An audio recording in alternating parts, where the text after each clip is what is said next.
From an undisclosed location in a locked in and empty room with a bunch of random crap in it, welcome to the 1 hour, one brain cell podcast.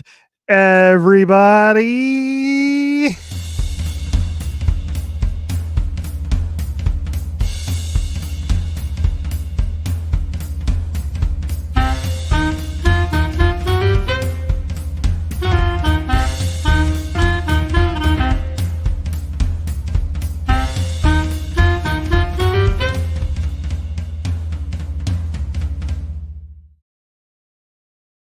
I've been kidnapped this week, ladies and gentlemen. As you could tell, I am away from my normal place of podcast hosting, my luxurious bedroom at the palatial Richie estate. And instead, I am coming to you from an undisclosed location in a very barren room. And so I'm ready. Welcome to the show, everybody. My kidnappers made me do the show today. They came in and they said, "Hey, we have you. You're not going anywhere, but we know the people want to hear the 1 hour, one brain cell podcast." And so I said, "Okay, I'm going to do the 1 hour, one brain cell podcast from the undisclosed location." Welcome to 1 hour, one brain cell, everybody. I am joined by from you. Oh my goodness gracious. I am joined by my co-host Jordan, who I found out from my kidnappers is in fact Gen Z, ladies and gentlemen. Welcome to Gen Z, Jordan. Did you know? Is that true? That better not be true. Yes. No, girl. It is. You are the Gen Z host of this show. I'm Googling this really quick because I can't believe. Oh, I can't believe that. Oh, I'm devastated. I'm devastated by that news. Wow. Okay. I'm joined by my co-host Richie, who's just absolutely ruined my day, but has really gone on a heater here in the intro. And I think collectively is leading the charge because we're mourning the loss of Brat Summer here at the 1 hour, one brain cell podcast. Brat Summer is over, ladies and gentlemen. If you follow Charlie XEX on Twitter, she said it herself. Goodbye, Brat Summer. So Brat Summer is over, and now we move into what are we calling fall this year? Pumpkin that.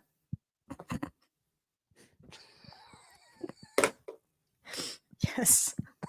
I'm Gen Z. I'm leaning in. I'm leaning into it. No, it's still Brat Summer in the Southern Hemisphere. In Australia, it is now beginning Brat Summer, so they have that to look forward to at least. And as I texted you earlier today, Brat Summer isn't just the summer months or the summer season. It's still Brat Summer here in Arizona because I sent you the news today that we have had 100 straight 100 plus degrees here, 100 plus degree days here in our beautiful 48th state that is Arizona. I tell you, I was just there and it occurs to me every time I step outside the airport, why does anyone live here? It does. I went for a walk with my parents, which is their favorite pastime, is walking the dog. Don't ask me, but we were outside for maybe 20 grand long minutes at about 8 a.m., 9 a.m. And after about 15 minutes, I was like, okay, this is good. When are we done? When can we go home? Because I get it. I don't want to do this. I'm good. You've only been gone from us for 2 years plus or so, 2 years or so, yeah. And you've already become a true Midwesterner. Well, listen, I'll tell you, it's 73 out right now. Oh, hell yeah. Wouldn't you make that trade? Yeah. Absolutely. Yes. But I will also make the trade in the next 3 months from now when it is snowing in lots of parts of the Midwest. And I'm just chilling here and when it's like 67 outside and beautiful. This is the Hawaii. This is the Hawaii of the Midwest, brother. We are good to go. Anyway, Jordan was here in Arizona. We'll get to that here coming up in a little bit on this episode. of the show. We are returning with Formula 1 Hour, Formula 1 Brain Cell. That's coming up in a little bit. We're going to continue our countdown to JB trip with more Julien Baker song picks. Once again, I did no research again this week. After the first week that we started this, I hammered down for an hour straight, and I came up with my song picks. And now this is the second straight week where I have not done that. It was a busy weekend for me, though. It was a busy weekend, so I didn't get a chance to sit down and think about the show that much. I'll allow it. Okay, I'll allow it. One brain cell, ladies and gentlemen. One brain cell. That's why we call it the show. And then we'll wrap up the show with our thoughts on Clancy Tour. Jordan's wearing the 21 Pilots t-shirt tonight. I can model the shirt. Yeah. There it is, Clancy World Tour. There they are in the front, Tyler and Josh. Yep. All right. Well, let's start. Let's go in order here. Let's start in Monza Grand Prix this weekend. As it was another fascinating race in a season that has been very, very fascinating. It began with not unexpectedly a front row lockout from McLaren, 1-2 again, unfortunately for us. And it ended in rather surprising fashion with the home win for Charles Leclerc, and him celebrating with all the Tifosi fans there was pretty cool. But in between, it was mad happenings, and it began with another. Were you shocked by this? That we had another Lando Norris botch job in turn 1 on his own teammate? No, because it's just par for the course at this point. Like, I don't know if anybody was less concerned about Lando having pole than, like, 1, his own teammate, and 2, Charles Leclerc. They were both like, I don't care. Whatever happens, happens. Let's go racing. It was Oscar Piastri got the best of Lando into turn 1. It was a little almost Mercedes moment we had between the two of them, and Oscar got away. Great overtake. Like, people were so pissed at Oscar, like, "Oh, what are you overtaking? Lando's running for a championship." And be like, first of all, George Russell was coming right behind them. Was probably going to get them both. That's if true.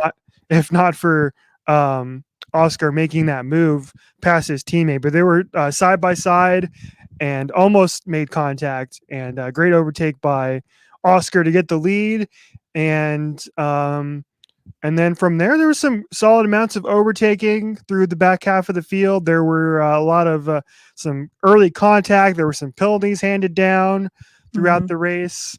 And then we got to some pit stops, and McLaren were out front again for most of the race, until Ferrari got out front, and Charles Leclerc and Ferrari decided, we ain't stopping anymore. Charles, being the tire whisperer he is, and only did the one stop. He went, 39 laps on his stint on the hard tire? Is that what he did? Yeah, I mean, everybody else was doing low to mid 20s generously. So, I mean, shoot, it was really a just say no to tire degradation moment from Leclerc. He's had a couple of those this season, but this one was really something, and it killed me on the radio because we went from him yelling at his pit wall, it's like, why did you let us get undercut, to the very end where he's like, great strategy, everyone. We're like, sir, you were the strategy. You simply just said, I'm not going to stop again. It's Ferrari. Strategy and Ferrari you can't put them in the same sentence. Or you can, but you have to put bad in there too. You can't put good. Yeah, I even tweeted out earlier in the race after the first stint, I said, "Oh, Ferrari, typical Ferrari botch job on the strategy again." It looked like it had all the makings of that, and then somehow it just kind of worked out. And it was like that picture of Michael Scott has been going around of him like shaking hands with the department manager, the branch manager or something, and like he's got that fanny pack on, and he's just like so awkwardly out of place. And it was like Ferrari managing to win the race without any strategy whatsoever. just Charles Leclerc saying, no, No to any tire dig. Let's see a couple other things of note that happened in this particular Grand Prix. We had Kevin Magnussen doing Cave Mag things and getting a 10-second penalty for I believe contact with somebody, if I'm not mistaken, and that's what that was for. And despite getting that 10-second penalty, he was running ninth for most of the race. He was able to put together a great final stint, a great final 10 laps, and build up a 10-second gap between him and the 11th place Fernando Alonso. So K-Mag managed to finish 10th and get some Hossie points, ladies and gentlemen. Hossie and Bio, folks. We are so back. Bio. Demon mode Hossie and Bio, because that was just a ridiculous drive. And somehow in the last couple of laps, he managed to push and get that 10-second gap. So I don't know what he was doing, but he's going to get a brief vacation again for the next race. Yeah, he got another penalty point added to his resume. This is honestly, I don't remember this ever happening. I don't know when the last time this happened where a driver got a race ban for penalty points. But yeah, Kevin Magnussen got his 12th penalty point of the season and is going to be missing out on Baku here in a couple weeks. And one of our favorite racetracks on F123. Kevin Magnussen, he's pulling a Diana Taurasi right now, which is like, if they won't let you take a break, if you just pick up enough technical fouls, they'll force you to take a break. He's right. Like, loophole in the system. I don't want to race Baku. I'm going to get my penalty points. We're going to get all that reset at Singapore, and I'm free to just drive demon mode for the rest of the season. It's beautiful. It's a great game plan. It's the Haster plan.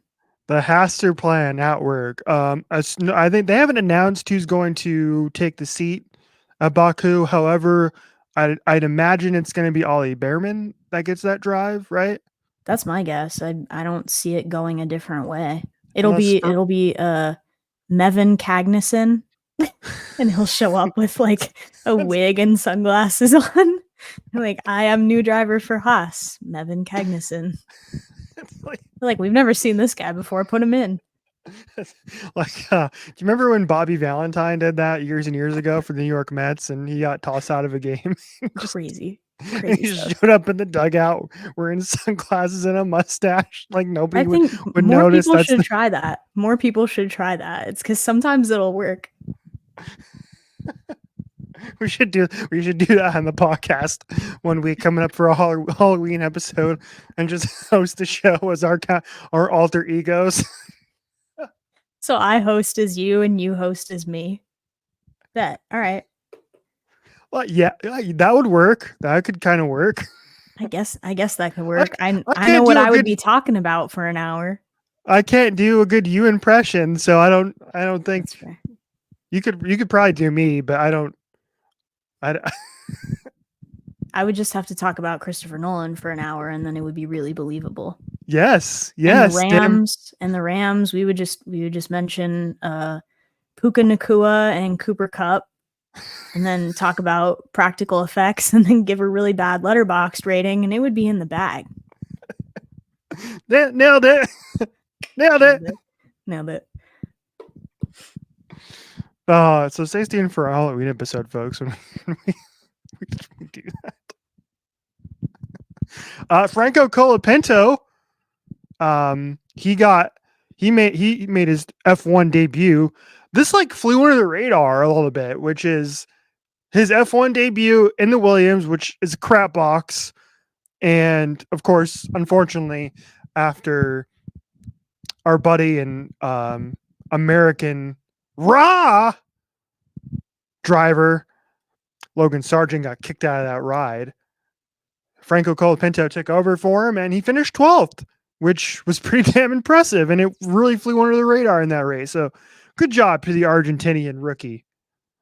That's true. I agree with that. He I didn't really hear a lot about him. Like, they mentioned him briefly in passing, obviously, but he really got overshadowed, obviously very overshadowed in Free Practice 1 this weekend, because we had Kimi Antonelli driving for Mercedes, So didn't really get any publicity there. Didn't really get talked. He had an okay qualifying, but you're right. He drove a pretty good race, and it didn't really get talked about too much. And I mean, he still finished out of the points, but it was not a bad drive for a Williams and a Williams team that has had problems with the car and has had problems with strategy generally.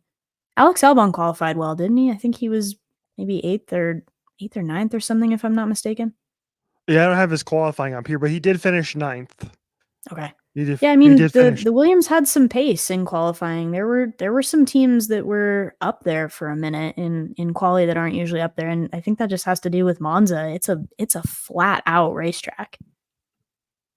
Yes, exactly. And I think same thing with the Haas has that has been known to have that top end speed in the last few years, and that's why K Mag was able to finish so well. And Williams obviously has that Mercedes engine as well, so That's that true. kind of explains that. Other things that happened in this race, Yuki Tsunoda I think finished about 2 laps and then retired. Yuki had damage. He had a very good team radio as well. He was like, "Well, that was a salami." Like, thanks, Yuki. I don't know what that means, but thank you. Lewis Hamilton finished 5th, Mhm. despite this week saying how crappy he was at qualifying the car and how not confident he was driving that car in qualifying. He's got out qualified George out qualified him once again, and on the racetrack he managed to beat George out once again. So we got a 5th place for Lewis. Do you want to talk about the RB20? Can we get a rant from you this week about the RB20? I guess you can. I don't really want. It's not worth talking about the garbage, but I guess so. The RB20 belongs not affectionately, disrespectfully. The RB20 currently belongs in the trash compactor from Monsters Inc. that turns everything into just a cube, into a square. Um, it needs to go there expressly, or it needs to get itself figured out, because they keep putting parts on and taking parts off, and it doesn't matter, and it's not making a difference. There's there are some tracks where it has decent pace. Its straight line speed is fine. That doesn't tend to be the problem for most of these cars. The problem is when you start getting into the fine lines and balance between your downforce and your drag. And a track like Monza, you don't really need a lot of downforce because the corners are pretty high speed, but you lose time in the corners if you're trying to make it up on the straights. You have to play the balance between those two things. And then the next 2 tracks that are coming up, Baku and Singapore, are very turn heavy and require a balance that we really haven't seen the RB20 have. Maybe this season, maybe since the start of this season. Both drivers have been complaining a lot about understeer and the car not being responsive. And there could be I guess we could talk about the front wing. We can roll the front wing into this, that there are some teams that, I think we talked about this briefly last week, but there are some teams that are maybe finding a little gray area in the FIA regulations with the wings. And Red Bull hasn't been one of them. They haven't developed it. Ferrari was complaining about it this week as well, sort of jointly. Um, that can make a big difference in the balance of your car and how responsive it feels to the drivers. And as we know, Max has said he likes a responsive car. Checo can pretty much drive anything as long as it's willing to cooperate with him. But heck, if you're able to find a gray area in the regulations, then it gives you a serious competitive advantage.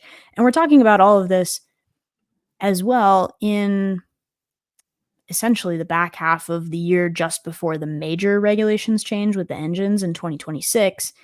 So I don't really see that changing next year. I don't see teams wasting time and development and wind tunnel and cap on developing a new front wing when really realistically you need to be looking ahead at 2026 now, if you're not already. Yeah, exactly. So I'm going to read the statement here from the FIA. They are saying that all front wings are currently compliant with the 2024 regulations.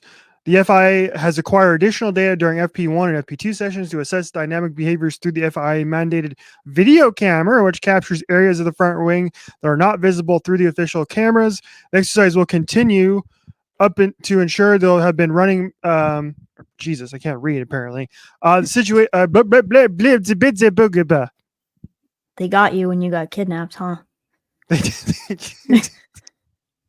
All right. I'm also going to bring in, you sent me this tweet earlier. It's a tweet from Dr_obs on Twitter, not X. And he sort of made a point that was like, the FIA statement that they just released is just kind of word salad. It's not really committing to one side or the other. It says, yes, everything is in play, but also we're going to keep monitoring the situation and that could change at any time, essentially, which is silly. If you're a team, and if you're the FIA, you have to either say 100%, we're going to let it slide. This is perfectly legal for this season, next season, whatever. Like, we'll deal with it later. It's fine for right now. And then teams can pour whatever's left of their resources into developing something similar for the remaining half of the season or next season. If you say 100% it's banned entirely, then you take it away, then it levels the playing field. But what you can't do is be the middleman right now. You can't play both sides and say that it's good for now, but we might take it away later, because all that does is put teams in a tough spot. Because say you're Ferrari, say you're Red Bull, and you go and develop this flexi wing and you put it on, and then the FIA all of a sudden says, well, now that 3, 4, or 5 teams are using this, we're not cool with it anymore. You just wasted all that cap space and all that testing to try and compete with something that they weren't willing to take a firm stance on from the beginning anyway. And we've seen them crack down harder on stuff like this in the past. I just don't understand why they are being so non-committal about it. Yeah, it's like they either gotta poop or get off the pot, to use that phrase, right? Right. Yeah. Because at some point, then you're too far deep into it, and then you try and reverse course, and then you're just stepping in it even further. Like, for example, the perfect example of this is in IndyCar this year. They rolled out a brand new engine package that is a hybrid engine package, and originally it was supposed to come out at the beginning of the 2024 season, but it wasn't ready to do so. So instead, they decided to roll it out literally midway through the season, instead, because everything was delayed. And so they rolled it out midway through the season, brand new regulations, technical package with these engines, instead of waiting until next year to do it. And it completely threw a wrench into the entire rest of the season. And that's kind of what you would do here too, is like, because we all know that like teams copy other teams. That's really well known. If something works, and they'll go and copy it. Like, I think you mentioned a couple of them a couple of years ago. Like Red Bull was doing stuff first, and everybody copied them. Same thing with Aston. I think Aston Martin maybe had done it before, but yeah, both of those teams historically got busted for playing in the gray area with front wings. Red Bull got it in 2021, and Aston Martin got it in 2023, and Aston Martin hasn't looked the same since, especially not this season. It's just, if nothing else, doing this not only kind of makes you discredit the FIA's ruling on it, but it also makes you discredit, to some extent, whatever's going on in the championship, right? Like, at the end of the year, anybody who's not running the new spec is going to say, well, we couldn't run the new spec, and it was probably illegal, and so I don't know how valid this was, but we didn't have time to develop it, and they didn't say we couldn't use it, so it's asterisk, and it's Deflategate, it's Winggate essentially of F1 right now. But it's, I don't know, the whole thing. I mean, there's also a small part of it too that is like coming from other teams. That's like a little bit of jealousy, in sure. that they're like pissed off that they weren't the ones to do it first, and so they're just like, they're complaining that they're at a disadvantage, even though McLaren is playing completely within the rules. And so other teams are just going to say like, oh, listen, well, they can't do that because blah, blah, blah, they're beating us. And I'm sure that plays into a little bit too. That's true. Everybody likes to try and point the finger and say that what everyone else is doing is illegal, but I mean, truly, if it's TBD whether it's allowed or in spec or not, I think that's there's far less of a gray area there than something else. You know what I mean? If it's like FIA has to look into it and be like, well, we think this is within the technical regulations right now, then you're like, wait a minute, we need a yes or no answer. Exactly. And we'll see if we get an answer before the end of the season. I don't think we will. I think they're gonna wait this out and do it in 2025 and make it happen then. That makes the most sense to me, at least, and let everybody kind It of makes catch the up most sense to competitively. me, but regardless of what happens, it puts teams behind. Because if you're currently using the wing and then it gets banned, you have to take it off and then start from scratch. And I mean, realistically, teams already probably have their car built for 2025. So now you got to take that off. Now you got to backtrack. If you didn't have it on and now they say it's okay, then what do? You spend your time, your resources, and you redo the car you already have built without it. It's just, the whole thing is strange as far as operationally how this is going to play out, because it puts somebody at a disadvantage either way, whatever they decide. But right now it puts everybody at a disadvantage because you don't know what to do. And we're like, what are we, like almost 2/3 of the way through the season too? So it'd be like so late in the game to start changing rules midstream. Like, can you imagine if any other sport like the NFL, NHL, NBA, they were just like, hey, we're just gonna change a rule in the middle of the season. That actually is quite important. Yeah. Like the NFL, right? Where it's they'd make a major change to pass interference in the middle of the season, or make a major change to you know uh, I don't know, but anything Maybe that basically. kickoff thing, right? Aren't they Yeah. saying they're gonna move to the college kickoff or something? Like, you don't do that halfway through a season when teams already have their schemes and their Yeah. playbooks and their personnel and everything all set to do that. That doesn't make sense. Yeah, unless you're IndyCar, in which case you just do it anyway because they're anyway. Yeah, I that's guess. I don't truly know. impressive work, IndyCar. Good stuff. Okay, all right. Let's move on to week number 3 of our JB song chart as we continue to count down to our Julien Baker trip to Chicago coming up in 3 weeks. In fact, we were recording on a Tuesday this week, and the show is 3 weeks Actually, 3 from weeks. today. Like, actually, right around this time. It's basically 5 o'clock here in Arizona, 8 o'clock out in your neck of the woods, and so about this time we will be in 3 weeks. We will be That's at wild. the Julien Baker show. Came up That's so wild. quick.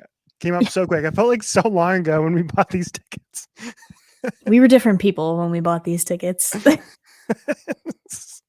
Right. Exactly. All right. So again, I did no research here. I don't know. I don't think Jordan did either. So we're just gonna wing this here and see how it goes. And I will tell you that let's see.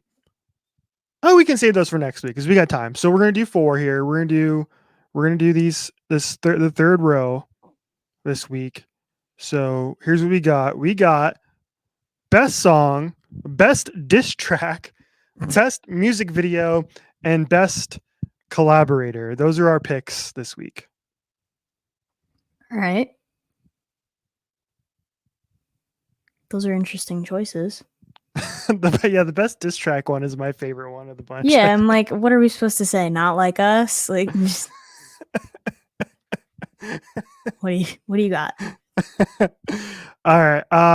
Well, I'll start with best collaborator. Okay. Now there's could be different interpretations to this. And I know last week we said I think we both had the same person in mind, so I'm curious if that's the same here. But so on shout out to the Every Single Album podcast, who actually does a similar category when they're talking about albums, and they pick like the most important collaborator for each album, whether that is somebody who co-wrote songs, who did the production, who did vocals, etc., members of the band, that kind of thing. And so that's kind of how I took this, which is taking that tact. However, the Julien Baker Reddit decided to take a different tact, which is kind of the best collaboration tact. That's what they went. That's the way. So the JB Reddit chose Frightened Rabbit as the best collaborator, That's who they chose. I like that. I think we've talked about the Modern Leper here Mhm. on our choices before. How it gets Exactly. in, I think we've talked about before. Yeah, it's been on there. So my pick here is going to be Matthew Gilliam, her longtime friend and drummer. Shout out Matthew Gilliam. I And think Matt, that's member of the JB subreddit. exactly member of the JB Reddit. Exactly. Do you agree? Is that I think that's to me is the I easiest like choice. it. I think that's a great answer. I was gonna pick Calvin. I was gonna pick Calvin Lauber. Absolutely. Yeah. Mix master, longtime co-producer alongside Hmm. JB for most of her stuff. The softball answer here is like Boy Genius, right? Like, best Yeah. collaboration. But since we're talking exclusively about JB's solo work, I think we got to shout out the masterminds behind all of that. So I like your choice. Yeah, and if I'm not mistaken, I think Calvin actually has some solo music he's working on too. I think he teased that he's got some music of his own in the works coming out in the near future, I believe. All right. He's going to have some adopted fans from the get go, I think. So Right, it's a great right. place to start. All right. Let's go to best music video. JB Hmm. doesn't have a lot of these, but there's some. No. You know what? I'm gonna extend this out because she's done a lot of like live performances of songs, and so I think we can. I'm gonna extend it out, and I'm gonna count those as well. If you have a favorite live performance, because she doesn't have any.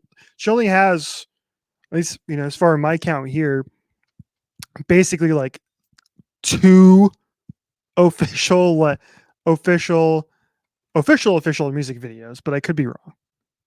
Yeah. I think there's at least 3, but one of them is less a music video. But it has to be Appointments for me. That I don't think there's another practical choice, right? I didn't know. Is that does I she have think. a? Does she have one Yeah. for that? Yeah. Are you sure? I'm so sure. Why is it not showing up on her YouTube? Am I crazy? It's on Matador Records. Maybe that's why.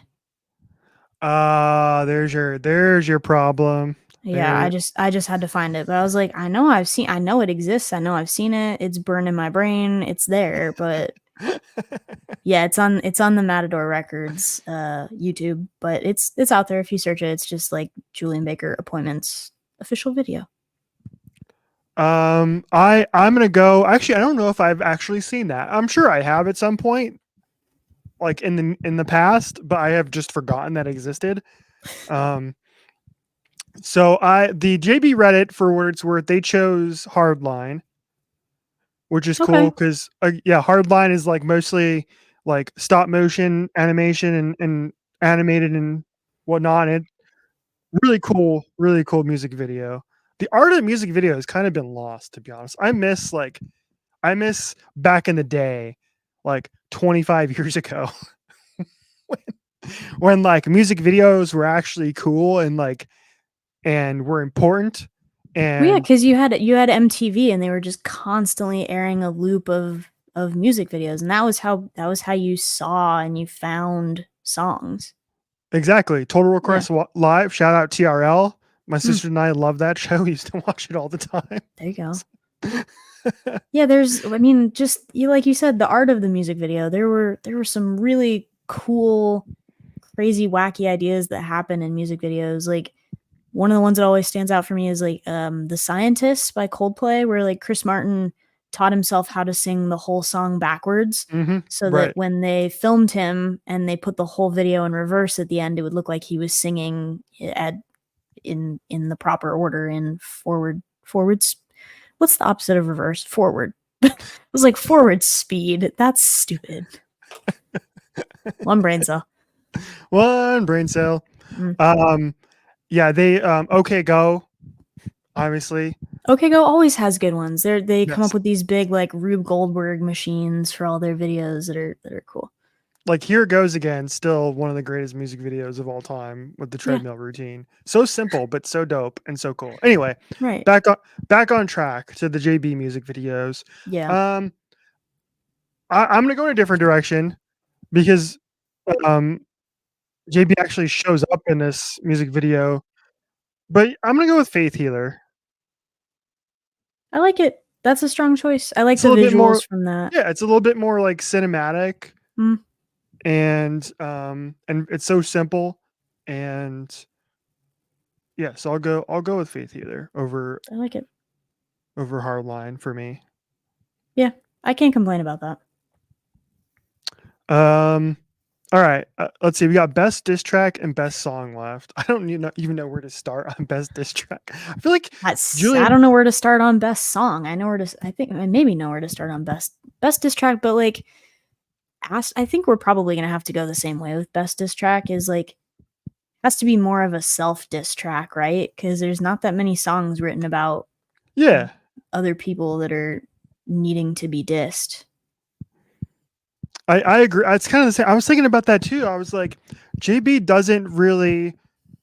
She's Most of her songs are about herself and her relationship to like herself more than anything else, or her Sure. relationship to religion, or her relationship to substance abuse, as opposed to like actually talking crap about a person, right? Right. So She's not going in and getting on the mic and dunking on somebody. That's not really doesn't really happen. make it happen, JB. Just do it one time for the boys. One time for the boys. Let's go. Yeah, you mentioned Not Like Us earlier. Yeah. Can you imagine? No. Can you imagine JB getting on stage in like the middle of the set, after playing all these sad songs, just gets on the mic and starts rapping Not Like Us? I would pay a lot of money to see that, I tell you.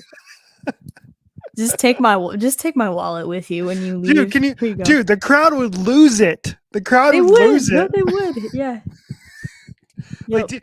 I don't know if you saw it, but there was in one of Kamala Harris's rallies, there was this like Georgia delegate kid, and he was wider than probably both of us combined. Okay.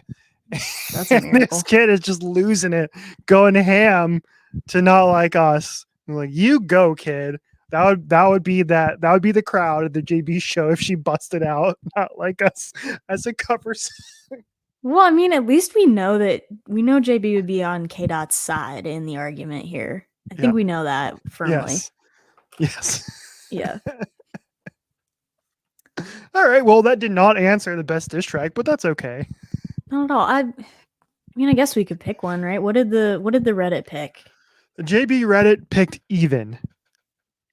Okay, self diss track. Yeah, you could put in a lot of things for that. I was thinking ringside off the cuff, but you could put that one in there. You could put a lot of things in there, like you said. Yeah. All right. Best song. Impossible. Impossible.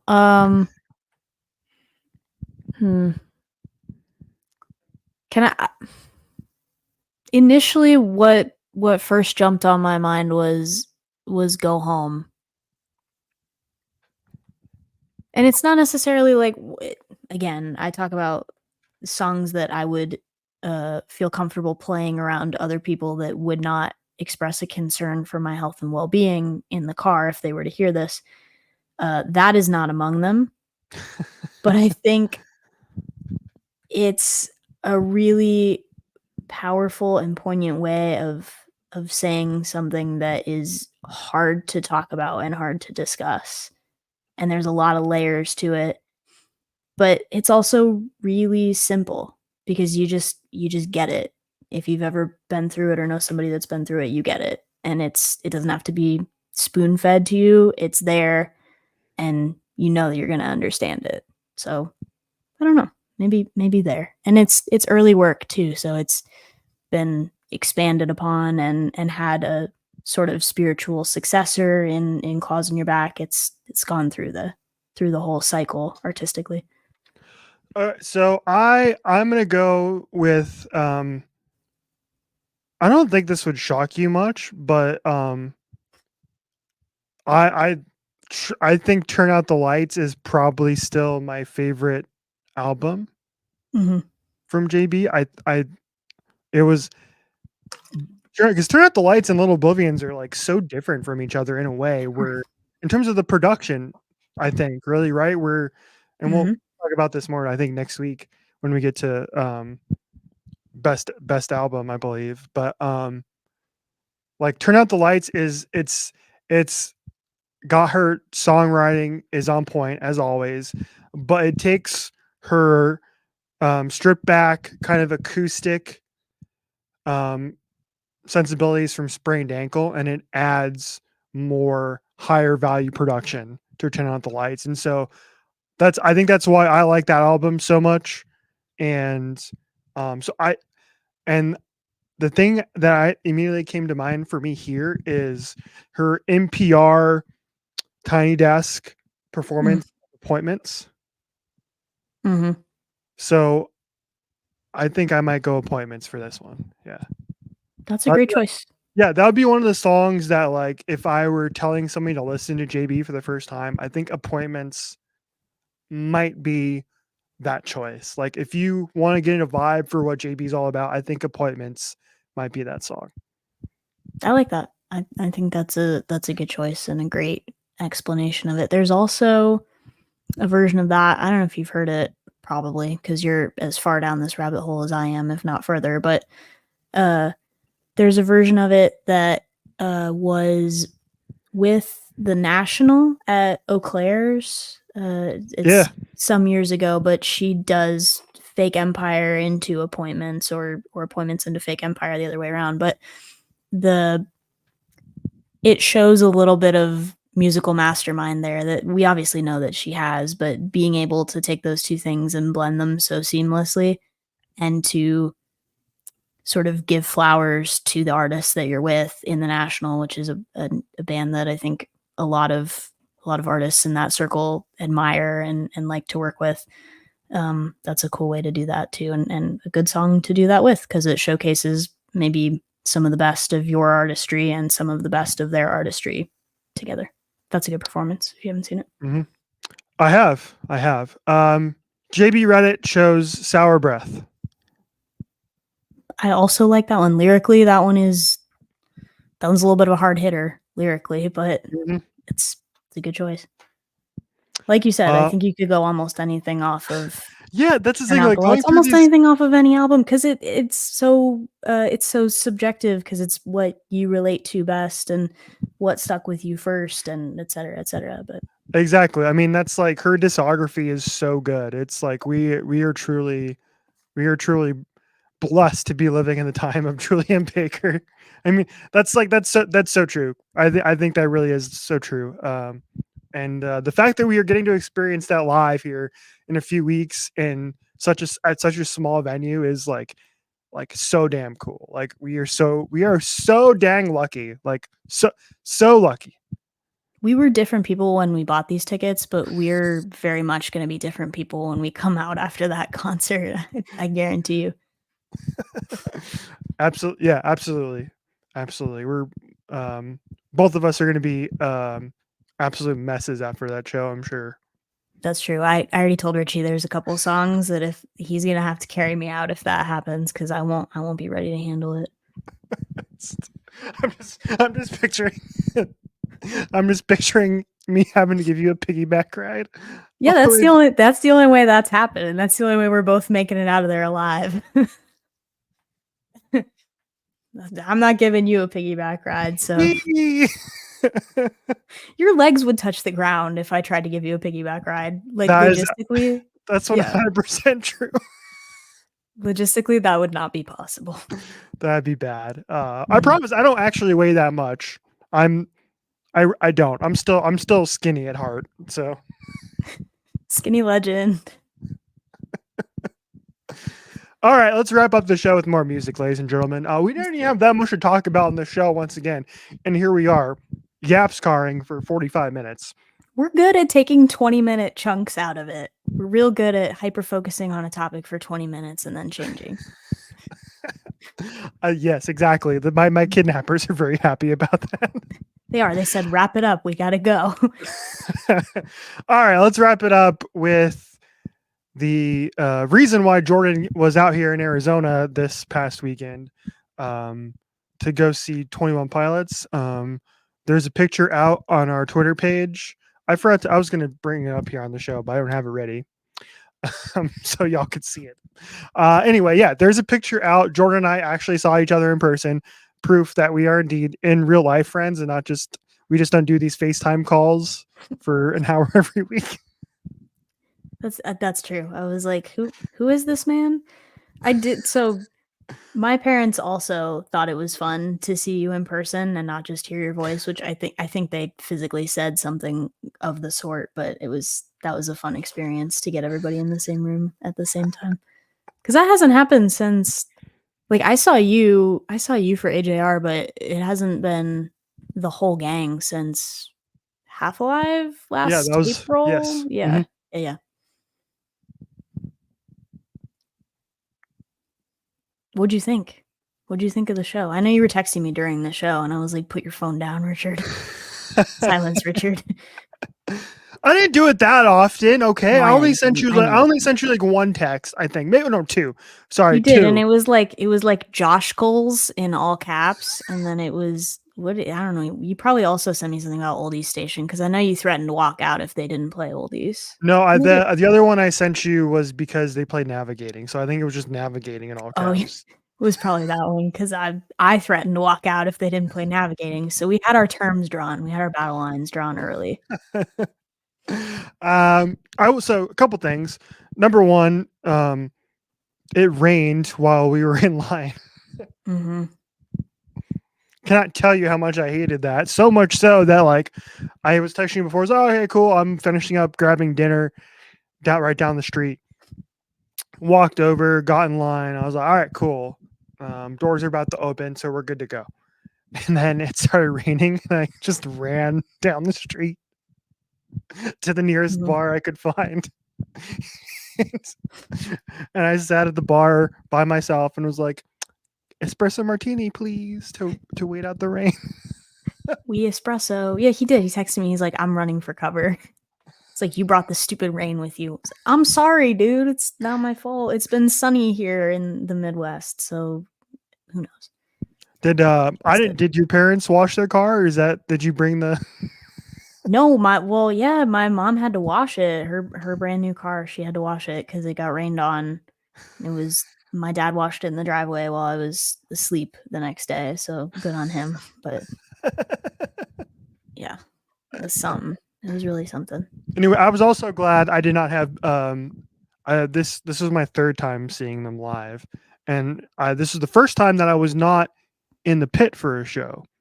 Mm-hmm. And I was actually very glad that we changed course. I went with my two sisters, and all three of us were like, man, we're too old to do the pit anymore. Like far, far too old. And it was great because he's like, we got there and we were able to actually sit down, and we weren't standing for like 6 hours on end. And so anyway, so actual seats this time, and had just as much fun. And shout out to the people in Phoenix, our fellow Phoenix clickies who like crushed it. The crowd was like, it was a hot crowd. The crowd was hot. It was Phoenix crowd. I feel like is always kind of hot. We ride for 21 Pilots, but that it was loud. It was loud, and people were singing to the point where, like, if they wanted to, they could have just stood up there and held the mic out and had the crowd do the whole show because everybody was so into it and knew all the words and knew all the bits and knew all the chants and knew when to yell Josh Dunn, and just it was cool. You could tell that there were a lot of real deal fans in that audience that have been around for a hot minute. Yes, exactly. I like the migraine rap and having the entire crowd do Migraine was pretty cool. Mhm. As somebody who cannot rap and is always very jealous of Tyler's ability to do so, I can't keep up with him like whatsoever, and so I'm just like, I'll let y'all do that part. I'll just hang back here and be like, yeah, yeah. Yeah, you go. Woo. Great job.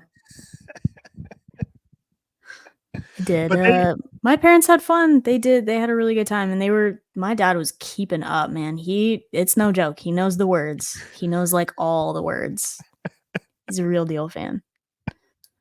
this was your mom's first time It seeing was. them live, Mhm. It and was. she had a good time. Yeah, I think she really did. And we kept poking her at points just to like look over at her and like nudge her and say something just to, make sure she was in it and she was having a good time. But she did. She had a really good time. She studied for this. Like I know she studied a little bit. She studied kind of a lot for Taylor Swift. She was making bracelets for Eras Tour. She was in it. She studied for this and was texting me and was like,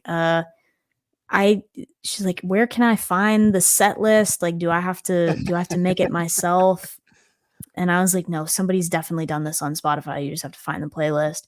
So she studied and was looking through the set list and then was texting me like, I don't know, the day or two before the show. And was like, I can't even talk to you about my favorite songs because you don't want to know the set list. And so after I found out that she was pulling some deep cuts, she's like, I liked Fake You Out and Guns for Hands. And I was like, she's real. She's real. She's with it. She's Let's officially a go. clicky. Let's go. We put the red tape on her and sort of knighted her as a member of the clique before the show. She was like, she borrowed a shirt. We were all decked out. We were having a good time. So we're good. Everybody's in it.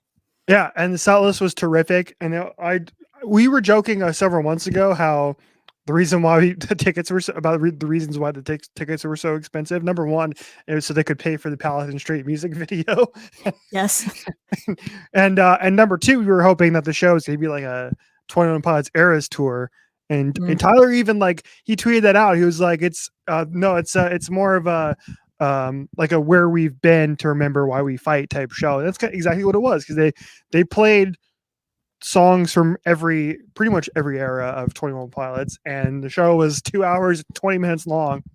So it was a good chunk of a show. They got to almost 30 songs, I think, on the set list. So they played pretty much anything every fan would love. We got some Scale and Icy. We got some Mulberry Street live all the way. Always rocks. I love that. That's always a great one. And you can always tell when the crowd is super into it because that's like one of the best bits of the show is like everybody does their little flashlights and with their phones, and that was pretty dope. But yeah, I got Oldie Station. I was very happy about that, and so I was able to and Routines in the Night too. Those are like my two go-to songs from Clancy at the moment. And then I was a little mad that that they did not get to one song that I really like from Clancy, but which song was it? Hang on a second, let me find it. What was the only one they didn't play At the Risk of Feeling Dumb? At the Risk of Feeling Dumb, yeah, that Okay. was the one that I was kind of missing out of. Yeah, They really played pretty much everything else. They didn't play that, and they didn't play Snap Back. But I think another one I really like too. I think that was maybe it. I Yeah. mean, they played most of the whole new album. So it was good, and I think it was well organized. There was a good flow to it. There was one kind of a weird transition. I don't even remember which two songs it was between, but there was one that was like, that's a weird lead in, but okay. Let me see if I can find it. They were as always with 21 Pilots, they're very into the crowd engagement, and they like to go into the crowd, and they like to have all of that. Oh, here it was Heavy Dirty Soul into My Blood, which was a little bit of a strange transition. We were like, a little down tempo there, or maybe it was like navigating into Nico and the Niners, and we were like, tempo change, but okay. But it was toward the back half of the set, so to that point, everybody's already bought in. It doesn't matter anymore. Right. We did get we got Fake You Out, and we got Fall Away. both of which I don't know if I've ever heard Fall Away, but I haven't heard Fake You Out since the early days of the tour. I haven't heard Guns for Hands since the early days of the tour. I remember that one from Blurry Face, from Emotional Roadshow tour and Blurry Face tour back in 2015, 2016. It's been a hot minute since they've played some of those songs that they dug out for the deeper cuts, and they played pretty much all of the songs too, whereas last tour we got kind of a lot of chopped up medleys and things. They took the time to give a lot of stuff its full proper due here.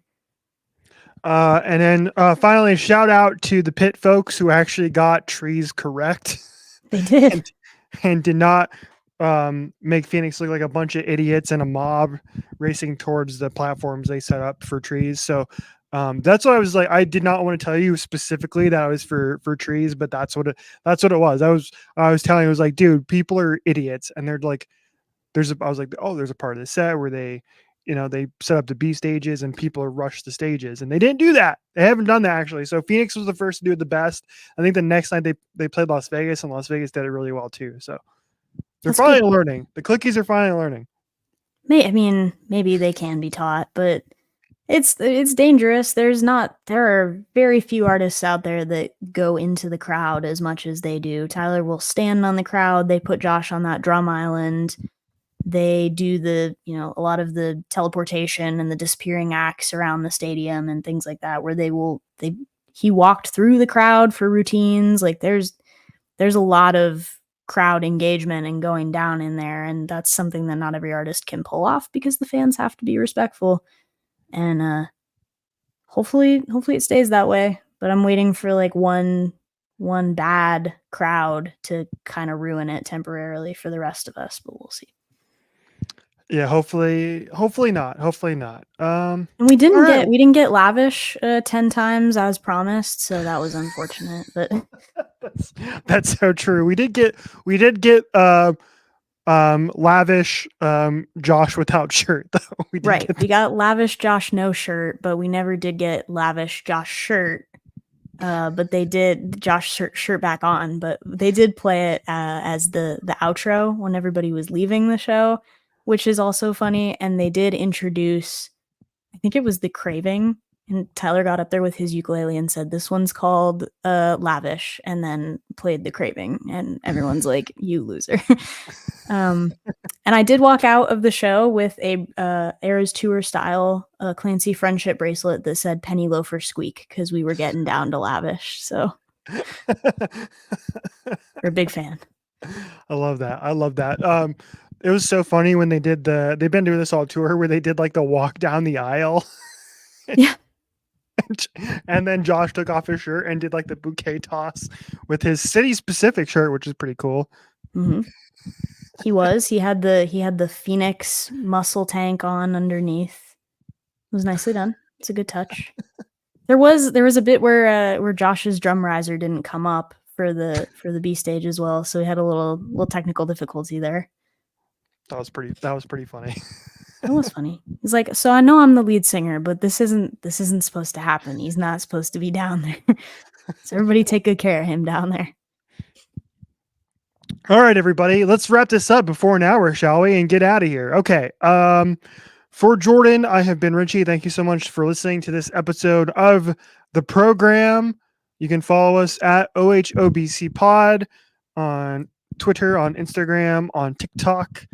And thank you for listening to the show, everybody. I promise next week I'll actually be back at the regular studio instead of in this undisclosed location. Maybe. Blink twice if you need help.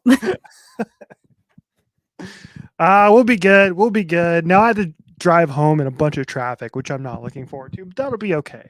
I'll survive. All right. I have my audiobook to listen to. Okay, everybody. Until next week, we bid you goodbye, good night, and we'll talk to you soon.